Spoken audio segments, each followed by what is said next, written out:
عليكم ورحمة الله تعالى وبركاته. إن الحمد لله نحمده ونستعينه ونستحييه ونستغفره ونعوذ بالله من شرور أنفسنا ومن سيئات من أعمالنا. من يهده الله فلا مضل له ومن يضلل فلن تجد له وليا مرشدا. أشهد أن لا إله إلا الله وحده لا شريك له وأشهد أن محمدا عبده ورسوله. سبحانك لا علم لنا إلا ما علمتنا إنك أنت العليم الحكيم ولا حول ولا قوة إلا بالله العلي العظيم. قال رب اشرح لي صدري ويسر لي أمري واحلل عقدة من لساني يفقهوا قولي. أما بعد. Terima kasih kepada saudara pengurusi majlis yang dihormati sahabat saya Mr. Halim, seterusnya muslimin dan muslimat, adik-adik yang dirahmati Allah sekalian. Pertama-tamanya kita mengucapkan syukuran kepada Allah Subhanahu wa taala atas limpah dan kurnia dalam keadaan kesibukan masing-masing, tapi kita masih berkesempatan untuk berada dalam majlis ilmu. Qala Allah Subhanahu wa taala fi Kitabihil Aziz, "Tafassahu fil majalis fasahillahu lakum."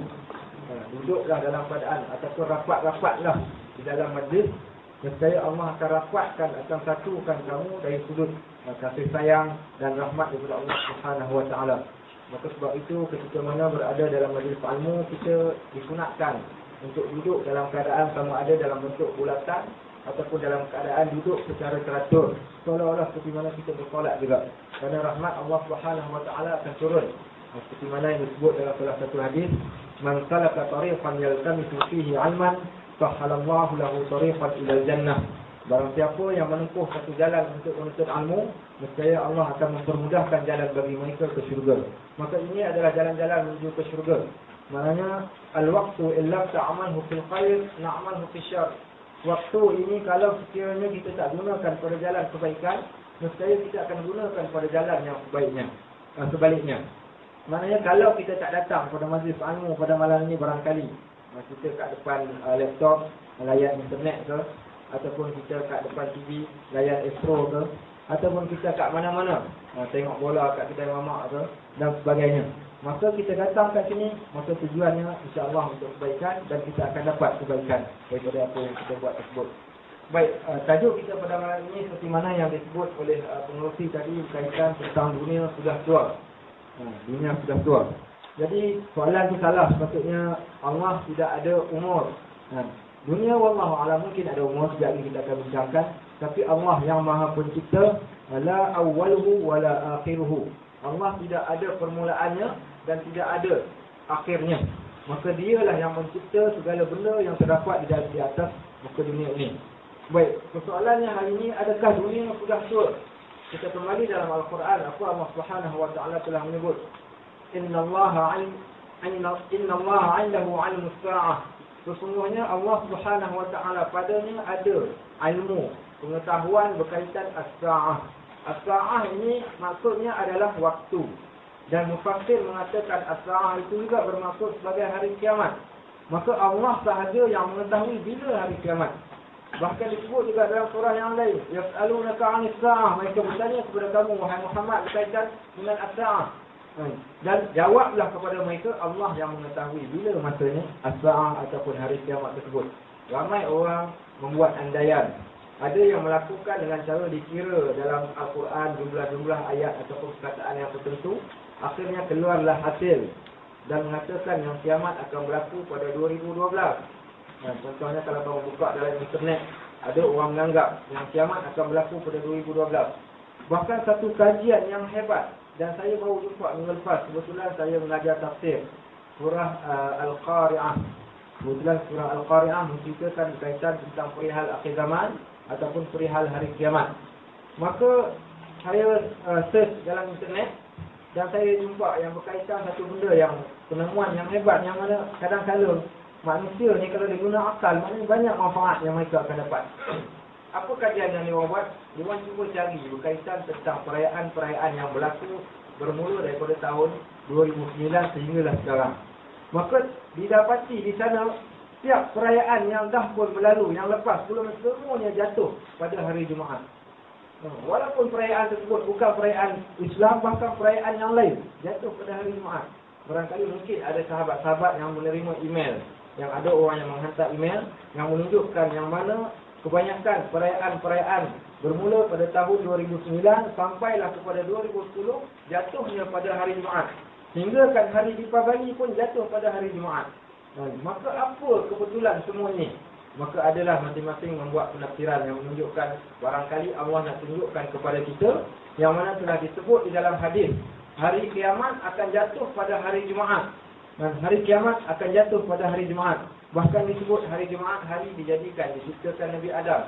Hari Jumaat juga hari dia diturunkan ke bumi. Dan hari Jumaat juga diciptakan benda-benda makhluk-makhluk yang lain. Dan hari Jumaat juga hari penamat bagi manusia. Dan hari Jumaat juga hari yang dinamakan sebagai penghulu bagi segala hari. Maka adakah dinamakan sebagai kebetulan? Wallahu a'lam, kita tak tahu. Maka sebab itu ayat yang saya bacakan pada awal tadi menyebut innallaha 'indahu 'ilmus sa'ah. Semuanya Allah mengetahui berkaitan tentang hari kiamat. Kita tak ketahui pun, dan kita tidak mengetahui bila secara tepat. Yang penting kita wajib untuk beriman.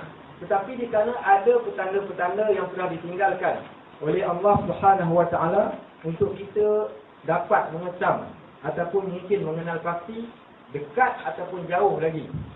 Bahkan disebut antaranya Ibnu Katsir dan sebagainya mengatakan bila mana diutuskan Nabi Muhammad SAW sebagai utusan yang terakhir, maka itu adalah petanda yang menunjukkan dunia ini sudah hampir kepada penghujung. Kemudiannya pula bila mana ditanya oleh sahabat ridwanullahi alaihim kepada Nabi, bila hari kiamat, maka Nabi menunjukkan isyarat satu jengkal, menunjukkan juga betapa dekatnya hari kiamat tersebut. Bahkan kalau kita lihat di dalam hadis Jibril, bila mana ditanya oleh Jibril kepada Nabi SAW, mata as-sa'ah, maka Nabi telah menunjukkan petanda di sana, antalidal amatu rabbataha wa antaratal hufatal uratal alata ri'a asya'i yatatawaluna fil bunyan. Maka Nabi telah ditanya oleh Jibril dalam hadis Jibril. Maka Nabi telah menjawab, ketika mana yang dinamakan sebagai petanda akhir zaman itu bila mana anak-anak menjadikan ibu bapa mereka sebagai hamba, antara petandanya. Kemudian yang juga antara petanda yang jelas, manusia akan mendirikan bangunan yang tinggi-tinggi. Dan hari ini dah pun berlaku, masing-masing berlumba. Bermula dengan KLCC, lepas tu naik pula sekarang ni dah Hong Kong, kemudian sekarang ni pula Dubai dan sebagainya. Masing-masing berlumba nak menunjukkan siapa yang paling tinggi. Maka itu juga merupakan petanda-petanda dan insya-Allah pada pusingan yang kedua kita akan sebutkan secara detail. Tetapi pada pusingan yang pertama ini kita nak kenal pasti kenapa kita perlu mengetahui berkaitan dunia ataupun berkaitan hari kiamat yang kita akan bincangkan pada malam ini.